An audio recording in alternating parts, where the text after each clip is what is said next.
Well, we're back with Jason's burn. I made a little boo-boo. I made an error. I omitted Caviar's Triumph from Kevin's burn. Obviously, he won his first start for us. I was very, very happy with that. So, an error on my part. That happens. Very happy with him. We bought him, kind of jammed him in right around break even because the class just fit him so well. And it was the last time they had to open the class for him. So, couldn't turn that down, and he raced great. So that over with, I'll get to Jason's barn. Jason's barn has a number of horses bouncing around here. We'll start with his crew in Ontario. Anteros is back training now, looks good. Quite a ways from getting there. Obviously, his first training trips were over the last couple of weeks. They say he looks good on the track. Arvika, schooled the other day, schooled okay. We're going to try her at Grand River on Friday. Anthony Hahn schooled her the other day. He's going to get a chance to race her on Friday. Just been a little frustrating with her as far as what we're doing now. The Harrisburg sale has come up a little bit in regards to maybe putting her in there, maybe even a West 52nd in there, only because we have other horses that fit those classes, and they may garner some decent capital. So that's a potential. Obviously, when you talk about Arvika, you talk about residual value as a broodmare. We talked about it when we bought her as a yearling. It's still there. A little disappointing. She went on that real hot run where she had 2 wins, I think, in 2 seconds. Then I thought I made the right move moving her to New York, and that was a disaster. And it's been that story still hasn't finished by the looks of things. I don't think she's got a check since we sent her to New York. So a little frustrated there.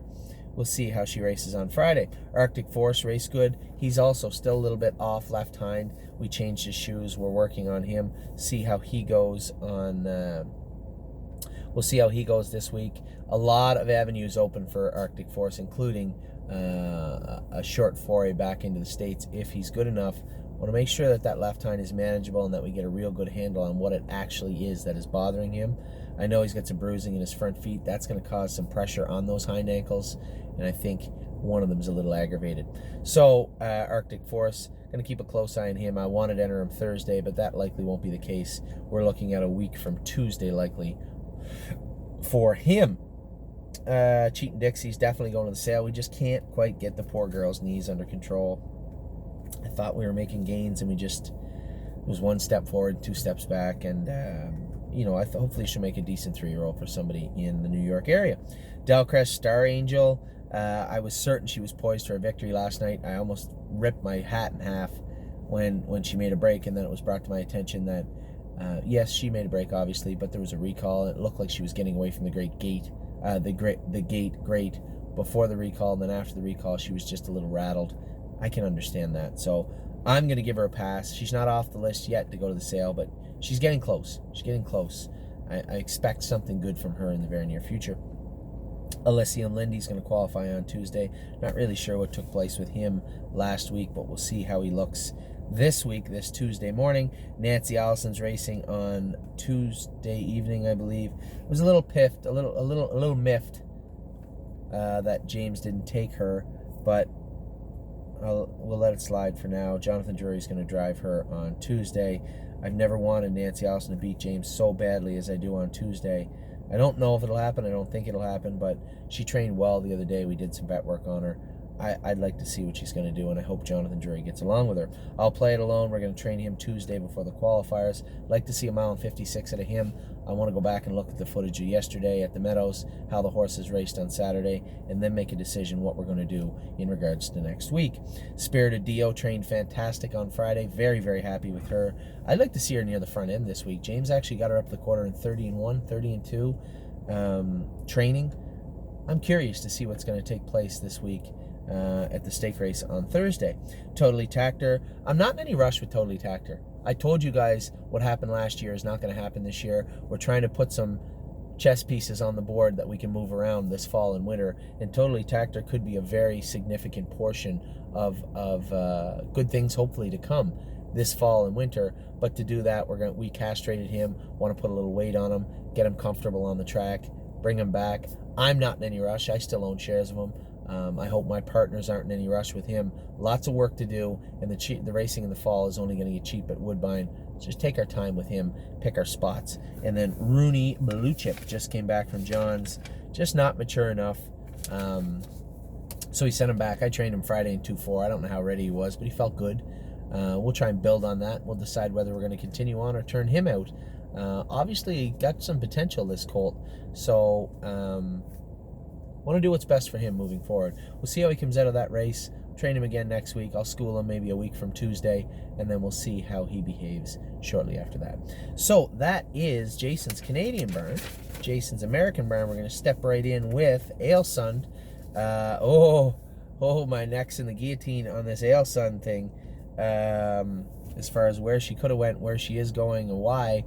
I was a little surprised I got pushed back, but I really believe I made the right decision, and Ailsund is in the Buckeye on Wednesday. Tuesday it's supposed to pour. It was supposed to pour rain. I told everybody I'd never seen anything like it. I had pictures of the radar. It said 75 to 100 millimeters of rain. That's 3 inches, I think. I'm at 3 to 4 inches of rain. And then all of a sudden it disappeared. I looked today, a 40% chance of 5 millimeters in thunder showers. Tuesday morning, nothing Tuesday afternoon. It's ridiculous, the weather. I expect her to race good, and I hope she does on Tuesday. Bend Over, a number of people have asked, are you sure you want to sell him? My question that I need answered is, what does Bend Over hold for us in 2020? Small colt, yes, he can go a little bit. He's got some talent. We get a good look at the 3-year-old, at least the gold division. The grassroots, do we keep him knowing that he might be an okay Buckeye 3-year-old? I'm going to put a reserve on Bend Over. I'm not giving him away, but I believe that capital we get from Bend Over might be spent better somewhere else if we get the right amount. I couldn't possibly let him go for less than $12,000. I can tell you that. I think he's got a couple of Buckeyes left, some fair races after the sale, so there's some value there in Bend Over's racing right now, and then factor in his 3-year-old starts. I can't possibly let him go for less than $12,000, and that number might rise depending on what he does between now and August 28th. Compass Rose DC on top of the heap in Ohio. First, second, and third are our fillies in Ohio on the trotting side. That's a pretty impressive stat. You know, when you look at the people that race in Ohio, the first, second, and third top earning and point getting fillies in Ohio come from our barn. And number 10 is Ailsund. So 4 out of 10 are our stable horses. So Compass Rose DC is racing on Wednesday. James is going to drive her. Emerald Miss, we all know she's out in the field right now. I have a field list too we can run through. You already know who they are. Bottle of Red, Miss Mischief Maker, Forged in Fire, and Emerald Miss. And of course, I guess it's about time we start talking about First Glance. So there's 5 in the field right now. Globe Trotting goes without saying. I'm extremely impressed with this filly. Can't wait to race her on Wednesday evening also.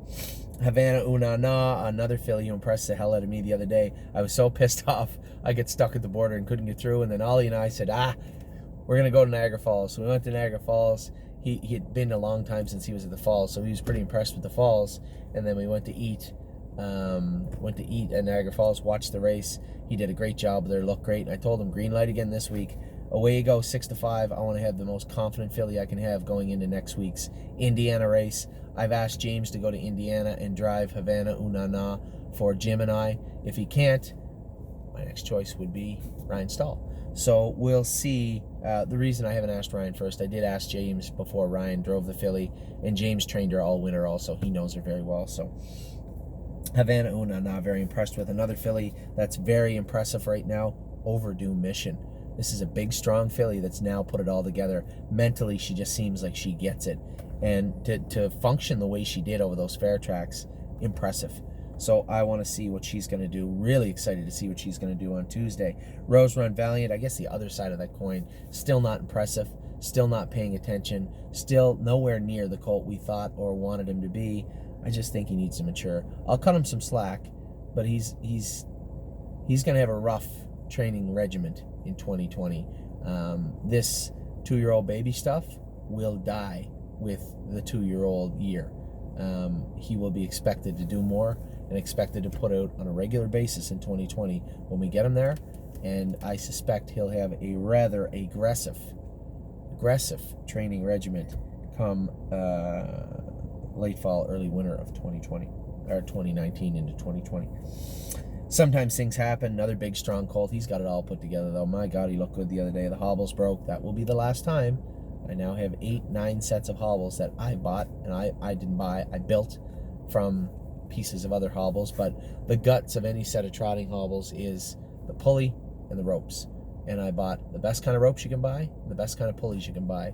So I expect our hobbles to be much more durable moving forward. This is something I should have done years ago. Finally got it done. Spend that money. She's racing. Spend that money's racing Wednesday night also. I'm expecting a rebound performance for her.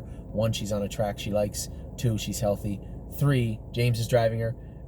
4, I think she had some vet work done. So I think spend that money's gonna bounce back really strong on Wednesday. I hope she does, for our sake. Susie K, Tuesday. Susie always shows up, you know that. Yours if you want it. Switch barns to Ken Holiday's barn, but again, we had nothing to do with Jason and everything to do with the horse, with a little bit of the sale coming up sprinkled on top. So I suspect I already know what's going to take place, but we will see with him. Then we got our boys at 3, West 52nd, and yes, exactly where we needed them to be. Maybe not the best performance. I thought Yes raced great last night, although it may have been a veiled performance. 1, with the chill in the air being later in the card. 2, getting run into the ground. Yeah, he got beat in the easiest division, but it's a hard-fought race. Thought he raced well. I'm not gonna say waffle and say, geez, maybe I should have let Dan go. I think there's a very good chance if I let Dan Noble go, we're 3rd and we don't make the final. So I think we have 3 weeks to get him perfect. We'll have a race or 2 for him in between then, and I think Jason will have him firing on all cylinders when he rolls up in behind the gate for the $300,000 final. September 1st, I believe is when it is. And then West 52nd a week later in the consolation. Obviously, people are clear. You're right, the horse is not great right now, but I'm pretty sure I know exactly why, and I'm pretty sure that will pass soon. So a little bit of cool air coming, hopefully, and West 52nd. Oh, I want Jason to race him in a couple of fairs. I know that sounds like question for him, but it's not. Jason is going to race him in a couple of fairs in the coming weeks, and we will get to the bottom of getting some confidence back into our boy, West 52nd. I had also mentioned when I talked about our Vicar earlier that maybe a name like West 52nd could be entered in the Harrisburg sale. These are extremely preliminary thoughts. I don't know if he will or if it's something we need to do. I think we'd have to get 40 or 50 American for West 52nd. Factor in the close to 80 to 100 hopefully he'll have made by the time he gets to the sale. You know, we're looking at 150.